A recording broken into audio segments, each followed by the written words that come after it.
Welcome back to Winning with Wiseman, and I am Alex Haynes, your host, and I'm super excited to be here with the man of the hour, local hero, the best guy to invite to a party. That's right, I'm here with the one and only Chuck Meyer from Palisades, the man who knows everything about food, alcohol, and wine, right? Did I get that right? Yeah, wine. Well, beer mostly. Beer, wine. But I do know a little bit about wine. I've taken a few somm classes, so you got to have that in the utility knife. Yeah, the belt, the utility belt. Belt, yes, Yeah, my Batman belt. Your Batman belt. Yeah, local version of Batman if Batman had Yeah. a wine and food distributor company. Yeah, if Batman didn't really fight anybody and was a little bit, like gentle and kind and friendly. Yeah. And his utility belt was Batman we filled need. of things you can eat and drink. Yeah. That would be Hands down, that's you. So I'm here with Chuck. And Chuck, we're going to talk about your business today, how you partnered with Wiseman, how that's been winning for you. And I know I am so excited because our producers were like, we got to get Chuck. Oh my goodness, he does so much in Napa. He is well known. He got the hookup. I am a little sad you didn't bring me anything to enjoy during the show, but it is 9 o'clock in the morning. It's so 9 in the morning. Yeah. It's not probably the best time to do that. Yeah. But let's go ahead Morning and start. beers. Tell us, you were telling me about the name, because the name is such a unique name. Yeah. Napa Palisades, right? Napa Palisades. That's right. Where does that name even come? Like, I want to know. I feel like there's a story behind that name. There is actually a story behind the name. So Napa Palisades. So it's Napa Palisades Saloon and Beer Company. The beer company actually came before the saloon. We started making beer in, I think, 2013. So more than 10 years ago, almost 12 years ago, we started making beer. The name came from the Palisades up in Calistoga, and it just seemed like it's such a beautiful, iconic place and such a beautiful vision for the Napa Valley. Also, thinking about like, where does water come from? Water makes beer. So, the water runs off from the mountains, and a palisade historically is it's a wall, right? So like if you had a fort in the Old West, you'd have a wall of logs, and that would be called a palisade. So commonly walls of rocks have been called palisades. I've lived in like 3 different places with palisades, and they're kind of famous, right? So you have Squaw Valley in Lake Tahoe, now called Palisades Tahoe. They stole our name, which I'm waiting for the lawsuit, but we'll see what happens. Actually, it's just great branding right now. So, but they changed the name to Palisades Tahoe based on there's a location at the top of the mountain called the Palisades, and the Palisades are a famous, jump off location for skiers, snowboarders, whatever. Then you have the Pacific Palisades in LA. I lived in LA for 10 years. I went to UCLA, so I lived down there. And then when I came to Napa, there was a Palisades here in the Calistoga. So, I've always lived in a place where there was a Palisade, and it seemed to make sense for the, the beauty of the location, the Napa, just kind of pulling up that. Like we have this saying, be here, drink beer. And, that imagery of being in Napa, like what you feel like Napa looks like, it's vineyards, it's, the mountain ranges in Calistoga. And we kind of felt like that invoked the Napa brand and name. That is a lot. I love it. The complexity and the depth. It's just like beer on the surface. Like, it's just beer until you actually understand the complexities of the flavor profile and all the things that go into making really good beer. You put that same effort into like a really deep name, and there's such history behind that. Yeah, 100%. That's huge. And I love that you said like that Napa brand, that Napa feeling. Yeah. Because there definitely is a sense that when you show up to Napa, you can't come to play. Right. You got to come ready. You got to come on purpose. Yeah. You have to be intentional. I think that's huge. And I'm curious, like, let's be honest. Any guy who's ever gone through college probably has all wanted to be that guy. The guy that's the life of the party, that knows everything about that food and the beer, and be that guy, right? But you actually did something with that, right? Yeah. How did you actually Yeah. get into this business? Like, who starts their childhood going, I want to be the beer guy, right? How Yeah. did you get into this? Like, I'm sure there's a story. Well, yeah, I mean there is, right? Like, so it's really a story of it's a story of being pulled back in every time I tried to leave. So I went to UCLA, and I thought I was going to be a, I don't know, lawyer or a, doctor, or something. I would use that degree for the good of the world, right? And I did. It was just in a different way. I used it for the good of the world, and I created beer and food and a great place to hang out and, kind of get away from it all for a little while. But I got into it as I started as a dishwasher at the Chart House in Westwood, working, to make tips and to make a little bit of pocket change. And of course, I ended up being like, I was the social chairman of like every group that I was in, right? So I always kind of liked being the person. I didn't even really like, I like to go to parties, great, yeah. But I actually even prefer being the person putting the party on. I like cooking. I like bartending. I like mixing drinks. So, I became a mixologist. I was making drinks for people.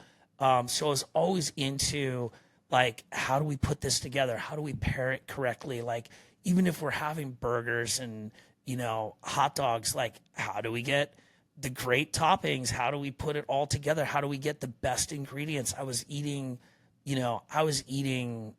like organically in college, and people were like, what are you doing? What are you even talking about? And now the things that I do aren't crazy, right? Like the things that, this whole idea that you are what you eat. Like, I would say that to people. I'd say, hey, dude, you realize you are what you eat, right? And I believe that, and still do, that it really does affect us. Like, what you put in your body is who you are. So it's always been kind of my thing. And I always, I went to college thinking I was going to get a real job and but I just kept working in restaurants, and I would go out and, I worked for an advertising agency. I worked for a commercial real estate firm. I worked multiple places, and it never really felt as good as it felt when I was putting on the party. Makes sense, man. And I've had the pleasure of having a little bit of conversation before the podcast, and 100%, I couldn't ever imagine meeting you in any setting other than where you work now. It's like that perfect person when I imagine what someone I'd want to like figure out a menu and like the perfect pairing. Like, I go, it's Chuck. It's got to be Chuck. It's got to be that company. They're going to take care of us. They're going to make sure everything's right. Because, like you said, you are so passionate, and the depth of knowledge you bring to the table, as well as kind of the standards you set. And I love the fact you said things like, you're eating organic before everybody else. Now it's a lifestyle for people. Right. It's a huge thing. And I knew people in years just like you, they're talking about back to earth, back to natural stuff, and like there's a huge misconception too that you can't eat healthy and enjoy life. And you've kind of had that balance where it's like, for you, I would imagine life is food and food is life, right? And For sure. And it's celebrating life, and you celebrate life through making sure people enjoy that experience. 100%. Yeah. I mean, it's sustenance, right? Yeah. But it's also, it's emotional sustenance. It's, you're feeding your body, but you're also feeding your soul and your mind. Oh, yeah. Share. That's like all the great, cultures of the world. You share a meal with the people you love, and everything is sort of based on that. Yeah. Right. So, I mean, food is so much deeper than sustenance. It's emotional. It's you got the physical aspect. You got the texture. You got the pairings. It's and people. You also have the memories. Yeah. Right. Like, everybody remembers, that dish that their mom made. That is like the perfect dish that they're still searching for it, right? Yeah. If I could just have that, lasagna that my mom made, So let's bring him back to that. So, obviously you got into this. How long have you been in business? We've been in business at Napa Palisades for, well, the saloon has been open. We just celebrated our 10th anniversary. Congratulations. Yeah, That's thank huge. you. Thank you. So 4th of July weekend, we had a little party for the community, and it was great. And we had a lot of people show up, a lot of people, like employees over the years came back, showed up, said hi. Obviously regulars, people that hang out, people that have been there a lot. It was kind of like a trip through the ages. And so, yeah, 10 years we've been open at the saloon. As I said earlier, we've been making beer since 2013. So 12 years making beer. It's huge. And really just hitting our stride now. It's taken a long time, and we've done it, we've bootstrapped it the whole way. It's, there's no big corporation behind us. Like, I'm the guy, the buck stops here, right? Yep. So I can 100% appreciate that. Yes.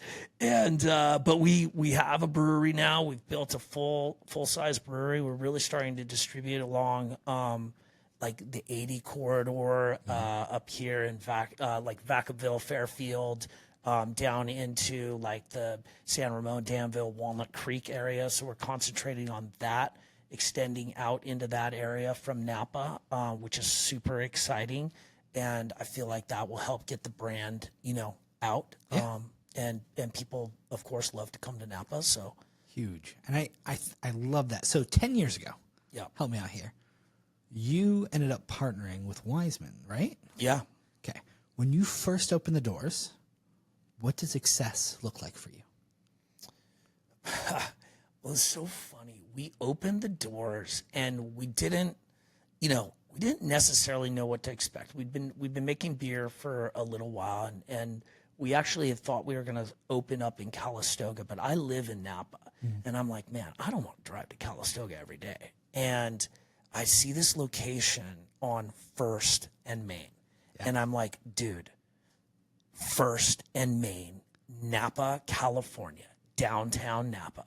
I can say, where are you? We're at First and Main in downtown Napa.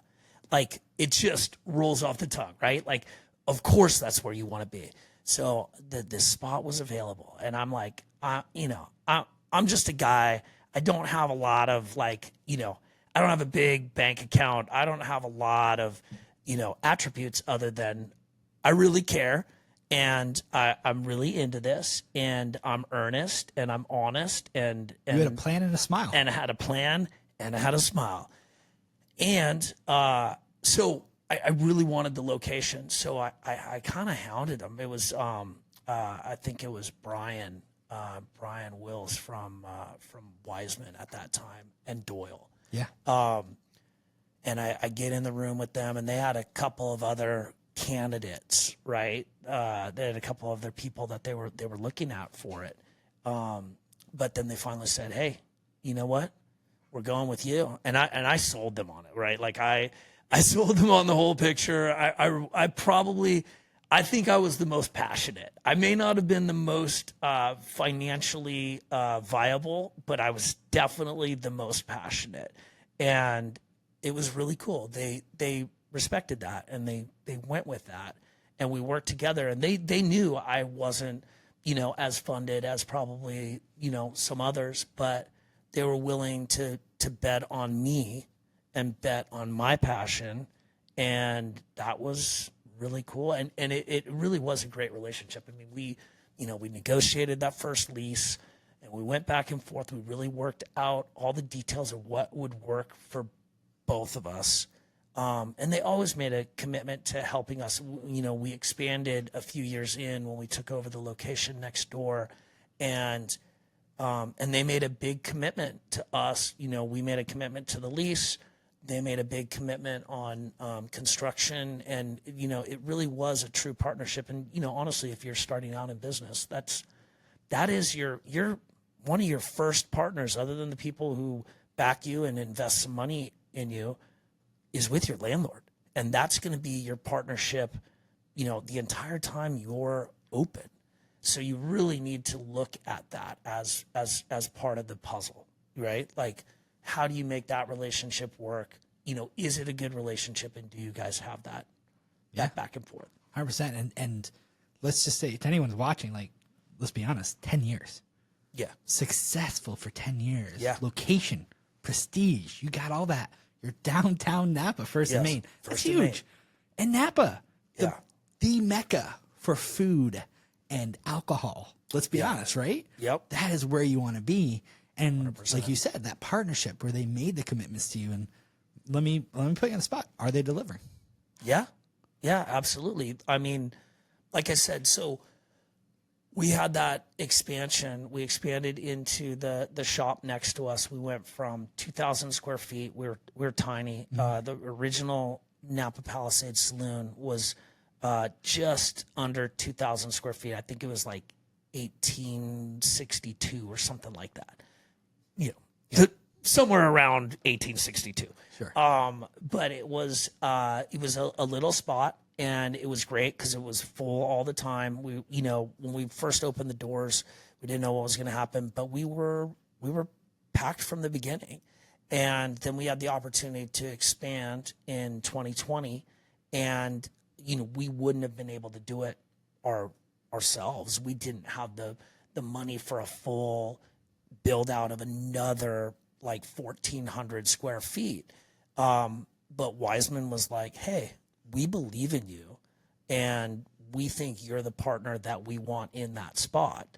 And so we're willing to come to the table with some tenant improvements.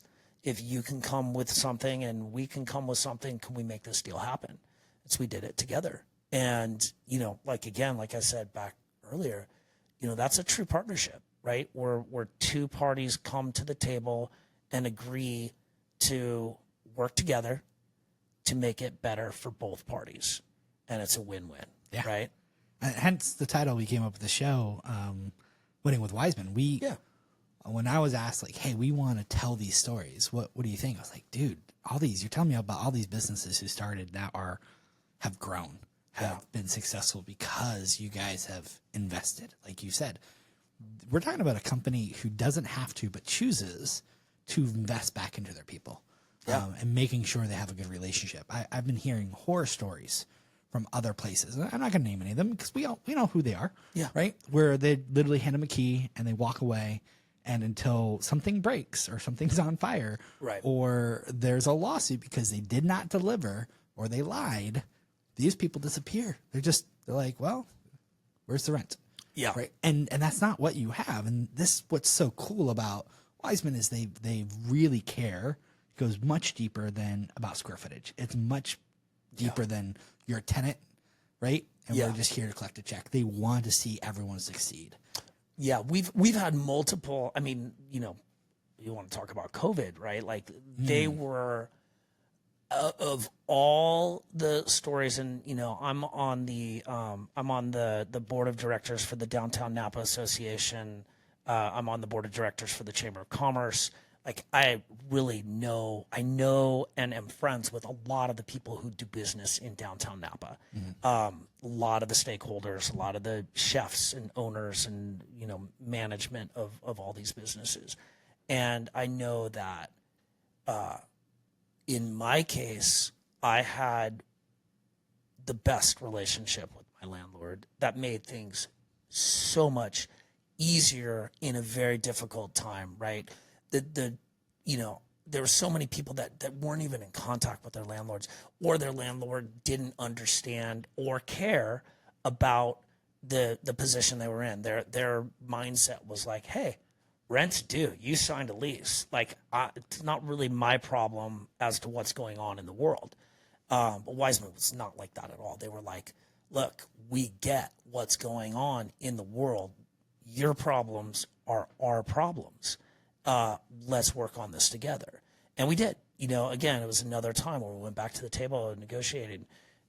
God, I was looking back at my Wiseman portal the other day, and there are a lot of amendments to this lease, which means that we've gone back and we've renegotiated or we've figured something out that was mutually beneficial many times. So, Yeah. It's a great sign. That's huge. So I want to, I love all this stuff we're talking about, how this has been huge, but I want to go back a little bit about your business, because I want to make sure that the people that are watching this episode know a little bit more about you.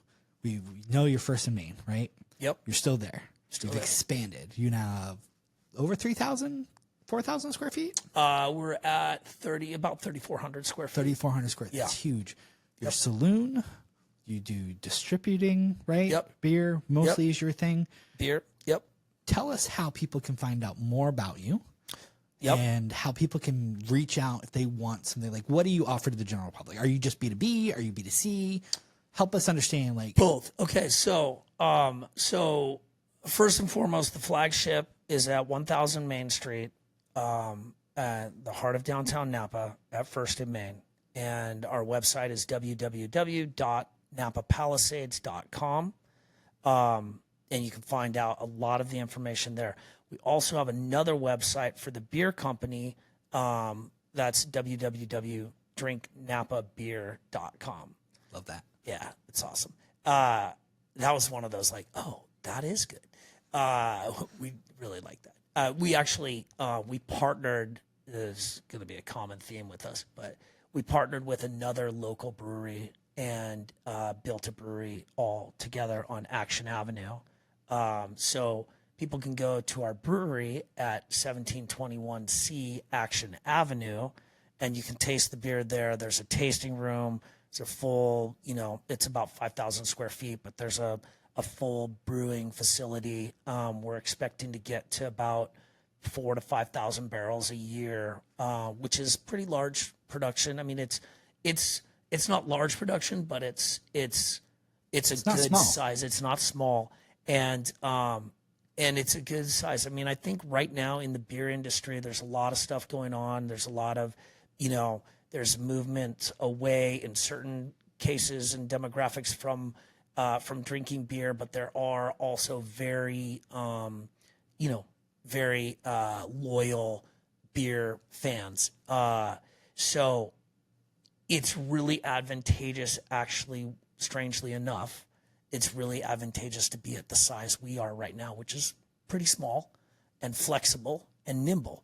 So we're in that position where we're, really trying to take this area and be the beer company for the Napa and surrounding areas, because that we feel like that position is wide open.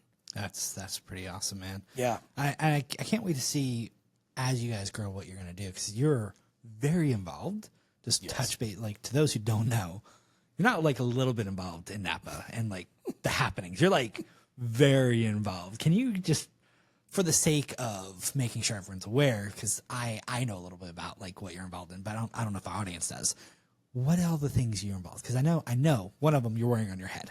Right? Yeah. There's a hat that people may not have heard of, called Bottle Rock. But there's other things. I wear many different hats. So this is one of the hats. Tell us that I all wear. the things you are, because you're very community based. You're all about community. Well, I think in Napa in particular, and really anywhere you go and you try and open a business, you start with the locals, right? You start with being locally focused, be the place that the locals want to go, and everything follows after that, I mean, Napa is obviously a touristy area, but there's 80,000 people that live there in that town. That's a pretty good sized town.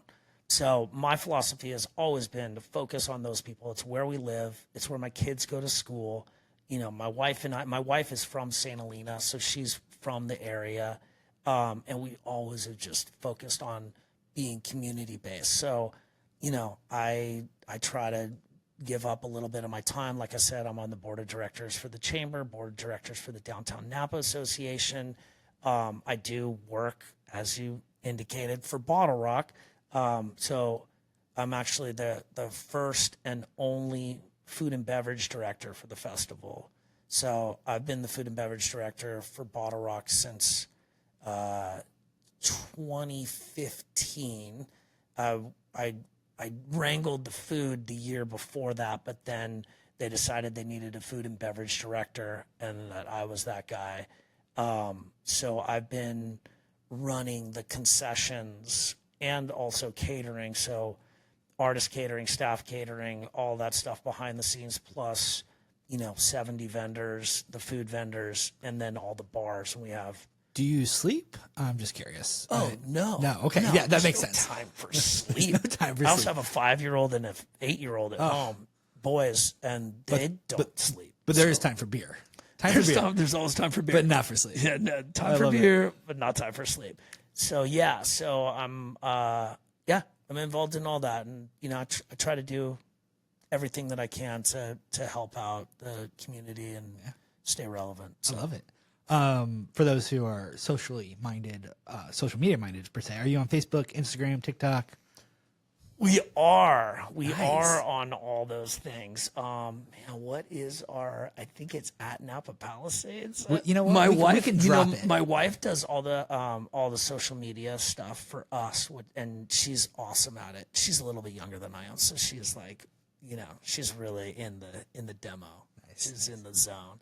But yeah, and I also have another bar called 1331 Cocktails. That's a little bit down the street at First and Franklin. So I love it. yeah, Very, very community driven. And yeah. I mean, I've had the pleasure of getting to know you. And of course, we did our research before you got brought in. And every time I run into someone, we're having Chuck.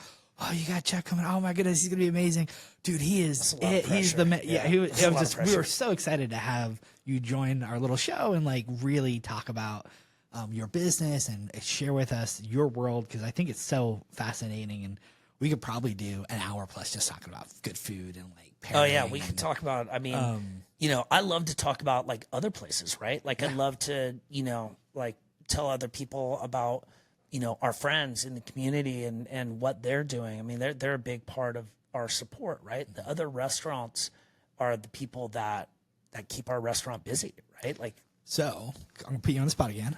Since you mentioned local places you love, and from a local Napa guy, here's what I want to know: favorite spot for lunch or for coffee? ooh, Yeah. favorite spot for coffee is Barnhouse, right down the street from us. In fact, it's kind of kitty corner from another Wiseman property, where Pizzeria Zero is. There's Barnhouse right down right across the way, which is just such a great spot. See, there you go. So good. Well, the new place I want to try is A16.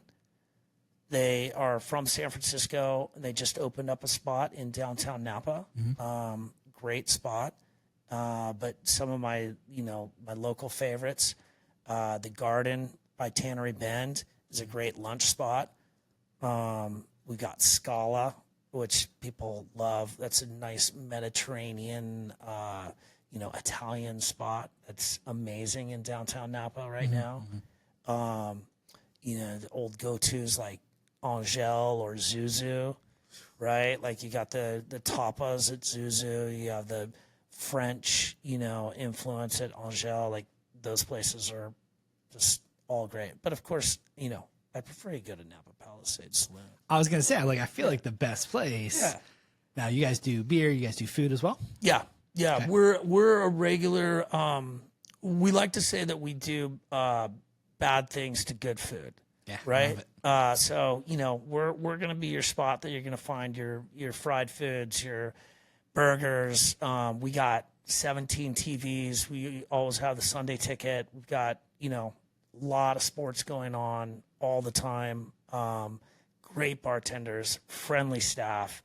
I always try to preach hiring people with innate hospitality. I love it. Right? Like trying not to coach hospitality. I mean, we can certainly, but it's a lot easier if you start with it, right? And you start with somebody who just has that, like that feeling of like, man, I want to make this person's day. I want to make this special for somebody. That's huge. So you go, good time, great food, even better beer, Napa Palisades. That's right. First and Main, Napa, downtown Napa. Make sure you say hi to Chuck when you're there. Let him know you saw the episode. And until next time, we are Winning with Wiseman. Y'all have a great day.